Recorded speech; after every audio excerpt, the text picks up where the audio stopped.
어떤 아이가 엄마와 함께 발레 공연을 보러 갔습니다. 발레가 아니고 발레 공연인데 그 까치발을 전라도 말로 꽃발을 높이 들고 춤추는 무용수들이 너무도 안 됐다는 생각이 든 이 아이가 엄마에게 귓속말을 합니다. 엄마, 그냥 키 큰 언니들이 하면 안 돼? 발레가 어떤 이들에게는 예술입니다. 하지만 이 아이에게는 안쓰러운 행위이지요. 어떤 아이가 나에게 어려운 문제를 낼 테니까 맞춰보라고 했습니다. 그래, 어떤 문제인데? 목사님, 형이랑 나랑 둘 중에 누가 동생이게요? 이 아이에게는 아주 고난도 문제를 낸다고 했겠죠. 하지만 그 문제 속에 답이 들어있지요. 어떤 일도 사람의 힘이나 능력으로 판단하는 사람이 있습니다. 믿음의 눈으로 보면 오직 나의 영으로 되느니라 말씀을 들을 수 있습니다. 오늘 구약성경 스가랴의 말씀입니다.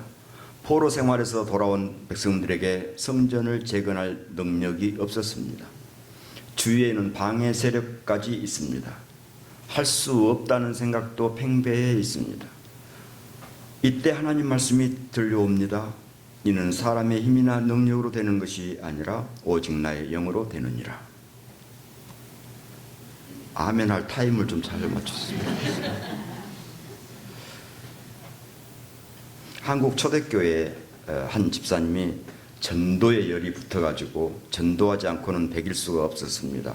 마침 동네에 교장 선생님이 살고 있었는데 이 교장 선생님이 예수를 믿게 되면 그 영향력으로 온 동네가 전도되지 않을까 생각되어서 매일같이 찾아가서 권했습니다. 그런데 교장 선생님은 전혀 믿을 마음이 없었습니다. 그런데 너무 귀찮고 싫어서 또 숨어보기도 했지만 소용없을 것 같아서 꾀를 냈습니다. 집사님, 매일 나한테 오느라고 고생하고 나는 예수 믿을 마음이 전혀 없고 이러지 말고 내가 문제를 하나 낼 테니까 시원한 답이면 내가 교회에 가겠고 그렇지 않으면 다시 내게 오지 말기로 합시다. 그랬더니 집사님이 선뜻 그럽시다 하고 대답을 했습니다. 교장 선생님이 문제를 냈습니다. 왜 하나님은 벼락을 쳐서 나무를 부러뜨리는지, 나무가 무슨 잘못이 있는지, 사람이 잘못했으면 사람을 쳐야지. 그랬더니 집사님이 잠깐 기도를 하는데 하나님이 지혜를 주셨습니다. 교장 선생님, 공부 시간에 회초리로 칠판을 탁탁 치지요. 왜 죄 없는 칠판을 칩니까? 아이들을 버려야지요. 그랬더니 교장 선생님이 말합니다. 그거야 한두 아이가 아니고 아이들이 다 떠들면 다 벌줄 수 없으니까 칠판을 치면서 조심하라고 경고하는 것이지요. 그렇습니다. 우리 하나님도 마찬가지입니다. 자연을 통해서 말씀하시는 거지요. 이 말을 들은 교장 선생님이 드디어 예수 믿기로 작정했다는 옛날 우리 초대교회 이야기가 전해져 옵니다. 교회를 다른 말로 성령 공동체라 합니다. 성령 공동체가 받은 선물 3가지가 있는데요. 은사, 직분, 사역. 자, 쉬어봅시다. 누구는 받고 누구는 안 받았을까요? 다 받았습니다. 고린도전서 12장의 말씀입니다.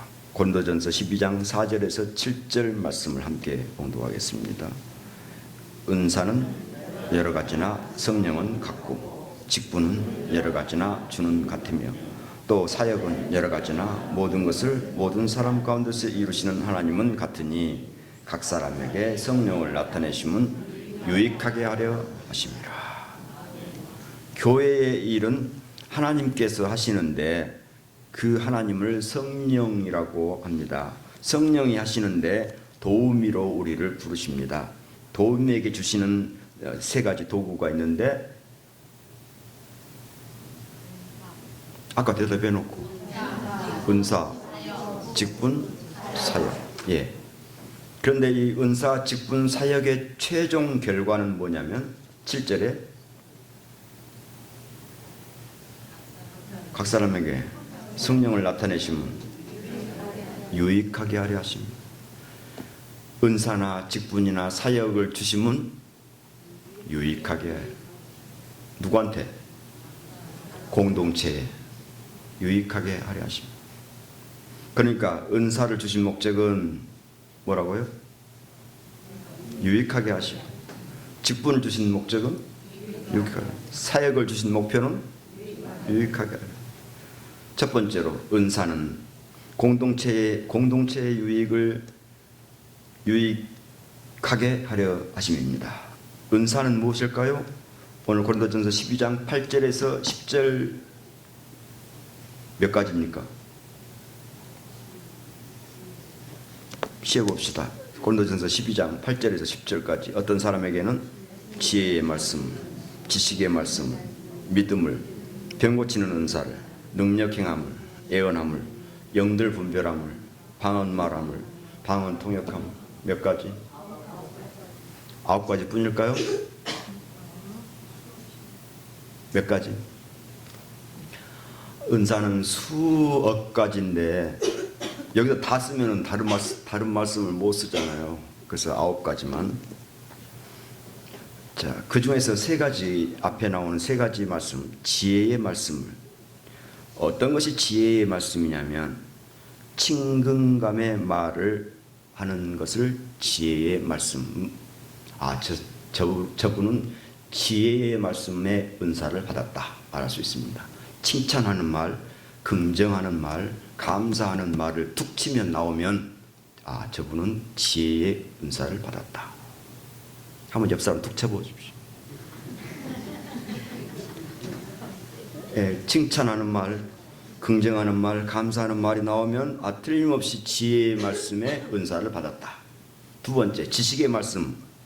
지식의 말씀 은사는 각 사람에게 성령을 나타내시면 유익하게 하려 하십니다. 고린도전서 12장 7절 말씀. 자, 성경 보지 말고 외워봅시다. 시작.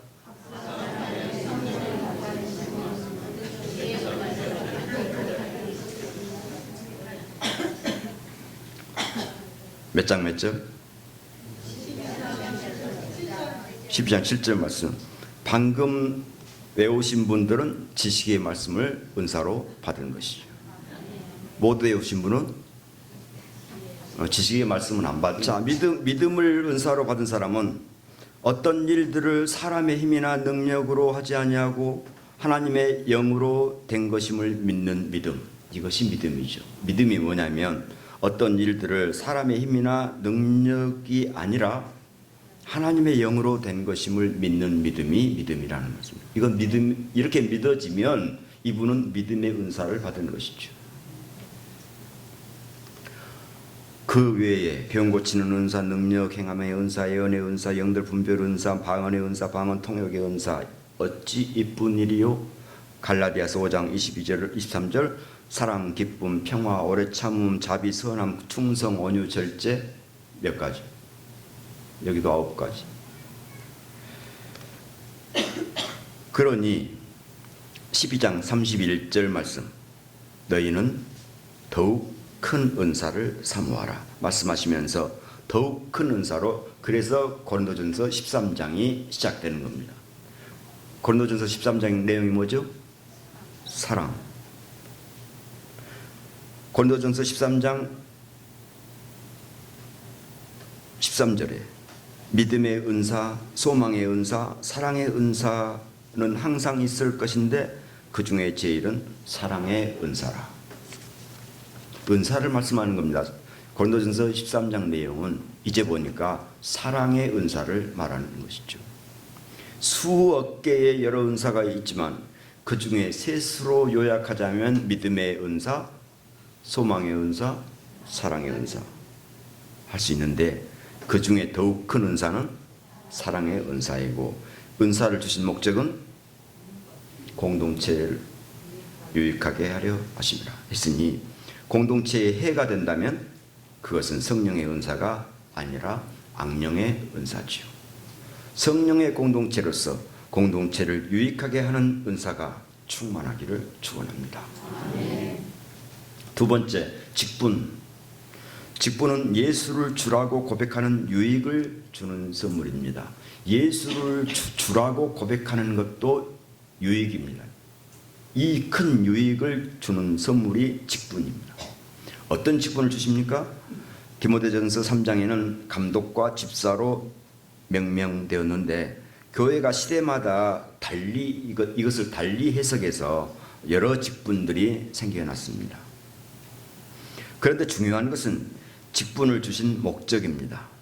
공동체에 유익하게 하려고. 무슨 유익이냐면 예수를 주라고 고백하는 유익입니다. 고린도전서 12장 3절에서 성령으로 아니하고는 누구든지 예수를 주시라 할 수 없느니라.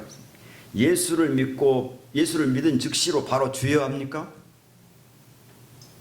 세례를 받고 집사가 되고 그래야 주여 하게 됩니다. 그 이유는 성령으로 아니하고는 예수를 주시라 할 수 없다는 말씀입니다. 이제 한 발짝 더 나아가서 입으로만 주시라 하지 않고 신앙의 행위로도 이제는 예수가 주가 되고 나머지 모든 것들은 부차적인 것이 되어야 합니다. 그럴 수 있습니까? 여러분들 모두는 직분을 받은 사람들입니다. 직분을 받은 사람들은 이제 예수를 주로 고백하고 나머지 모든 것들은 부가 되어야 합니다. 너희는 먼저 그의 나라와 그의 의를 구하라. 그리하면 이 모든 것들을 너희에게 더하시리라. 말씀을 체험하며 사는 여러분들 되시기를 바라겠습니다. 예수를 내가 구주 삼고 이것이 나의 간증이 될 때에 직분이 주는 유익을 선물 받은 것입니다. 예수를 주라 고백하는 유익이 되는 직분 되기를 간절히 축원합니다. 세 번째는 뭐라고요? 사역. 사역은 믿음 생활에 유익하게 합니다. 사역은 믿음 생활을 유익하게 해요. 사역을 하지 않으면 믿음 생활의 발전이 없고 건강한 믿음이 못 됩니다. 그래서 사역을 다른 말로 주의 일이라고 하는데요. 사역에는 뭐가 있냐면 예배하는 일, 교육하는 일, 선교하는 일이 있습니다. 사역에는 뭐가 있냐면요. 이 사역을 감당하는 두 축이 있습니다. 하나는 성령이고 하나는 믿음입니다. 이 사역이 성령이 하시는 일이어야 하고 믿음으로 하는 일이어야 합니다. 성령이 하시는 일에 우리는 방관자가 될 수 없고 믿음으로 하지 않으면 주의 일은 아닙니다. 이 사역함에 있어서 언제나 두 가지를 물어야 합니다. 성령께서 하시는 일입니까? 믿음으로 하는 일입니까? 성령께서 하시는 일은 지혜 주시는 일, 힘 주시는 일, 불가능해 보이는 것을 가능케 하시는 일. 믿음으로 하는 일은 하나님 나라를 위한 알곡으로 잘 여물 수 있도록 온 정성을 다하는 일.